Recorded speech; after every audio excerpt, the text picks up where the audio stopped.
9वां question है। यहाँ पे क्या कह रहा है क्वेश्चन 9 नंबर, ठीक है, ध्यान देना भाई। यहाँ पे एक रेखाखंड दे रखा है ए बी। एक रेखाखंड की बात करें, एक रेखाखंड है अपने पास ए बी। हमें ए के निर्देशांक पता है और बी के निर्देशांक पता है, ठीक है, कि ए और बी एक रेखाखंड है जिसमें ए के निर्देशांक दिए गए -2, हैं और बी के निर्देशांक दिए गए हैं बेटा 2, कितने हैं 4। तो इसमें कह रहा है बेटा, ठीक है, कि इस पर एक बिंदु है अपना P। भाई ध्यान देना है बहुत अच्छी तरीके से, ठीक है।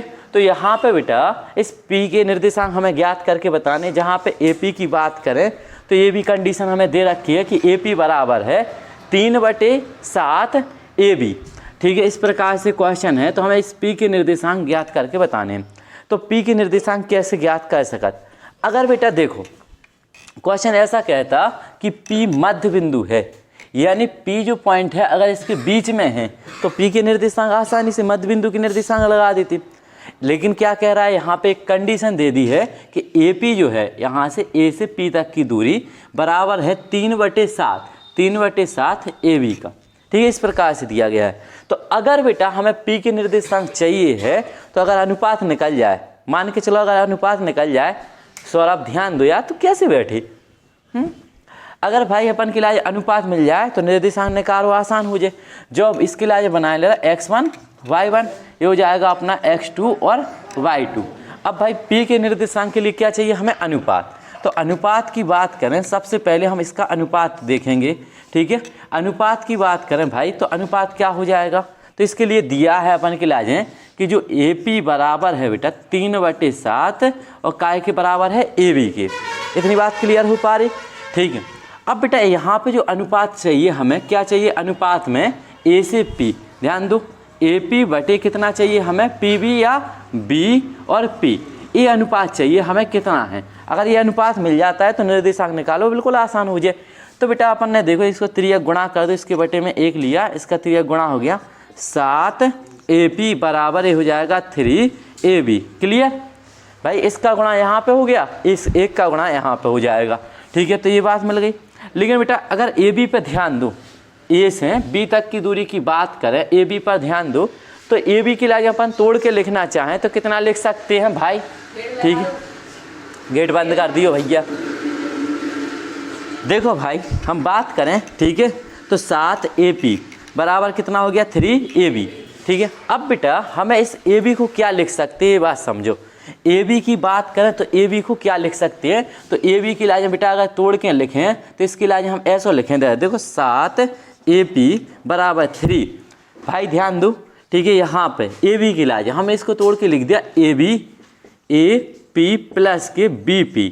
बात तो ये कही है, जो AB की लाइन ऐसा लिख सकत के नहीं, यानी इतने से इतनी दूरी प्लस यहाँ से इतनी दूरी। इस प्रकार से देखें तो जो AB या है अपनी, तो ई की लाइन हम तोड़ के इस प्रकार से लिख सकते हैं। भाई 3 को अंदर गुणा कर दूँ, 3 को अंदर गुणा करें तो 7 AP बराबर कितना हो जाएगा 3 AB प्लस, ठीक है, इसका गुणा कर देंगे यहाँ पे तो 3 BP। बात क्लियर हो पा रही कि नहीं। अब बेटा अपन क्या काम कर रहे हैं, AP और AP जो वाले पद हैं इन्हों एक तरफ कर लो भैया, पीछे ध्यान दो, ठीक है। इसकी बात करें तो ये हो जाएगा 7 AP माइनस के 3 AP बराबर कितना बचेगा इस तरफ बेटा 3 BP।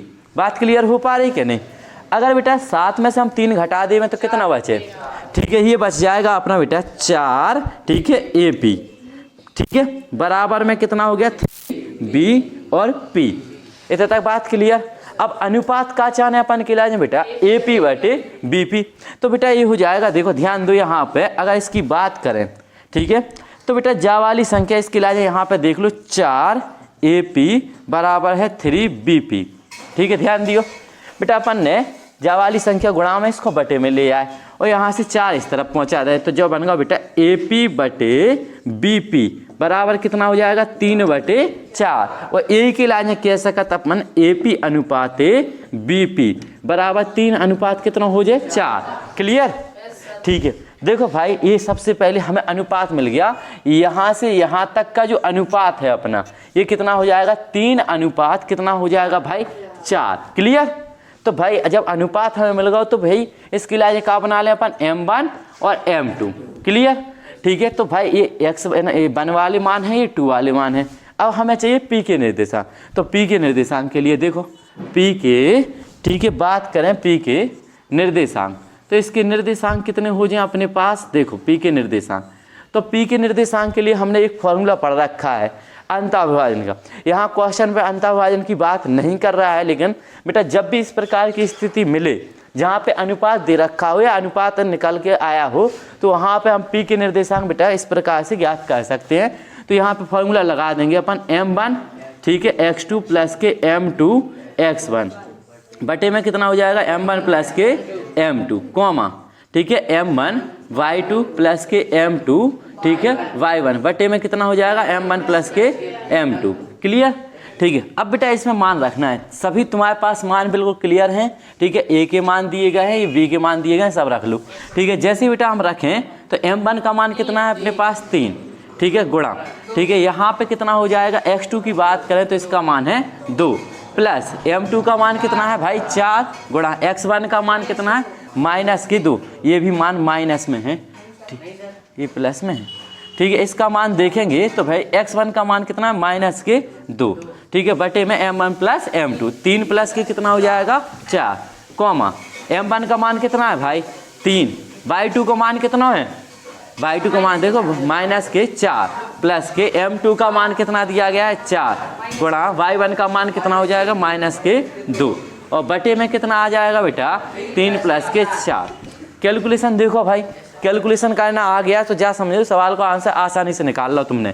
3 दूनी 6, माइनस के इसका गुणा होगा, ठीक है, माइनस के 4 दूनी 8, बेटा ये कितने होगा अपने पास 7 कॉमा, इधर देखो माइनस के कितने आ गए 12, ठीक है, ये हो गया माइनस के 8 और बटे में कितना हो गया 7। देखो ध्यान से, तो भाई जैसे हम बात करें बेटा, ठीक है, इसको अगर घटाएं तो ये कितना बचेगा माइनस के 2 बटे 7 और ये कितना बचे हो जाएंगे माइनस के 20 बटे 7। तो इस प्रकार से बेटा हम पी के निर्देशांक ज्ञात कर सकते हैं कि जो पॉइंट है अपना यहाँ पे, ठीक है, ये वाला जो पॉइंट है इसके निर्देशांक हम इस प्रकार से ज्ञात कर सकते हैं, ठीक है। तो इस पॉइंट के निर्देशांक निकालने थे, अतः अपन लिख सकते हैं लास्ट में अतः पी के, ठीक है, निर्देशांक। तो इसके निर्देशांक कितने हो जाएंगे भाई माइनस के 2 बटे 7 कॉमा माइनस के 20 बटे 7, ठीक है, ये आंसर हो जाएगा। क्लियर।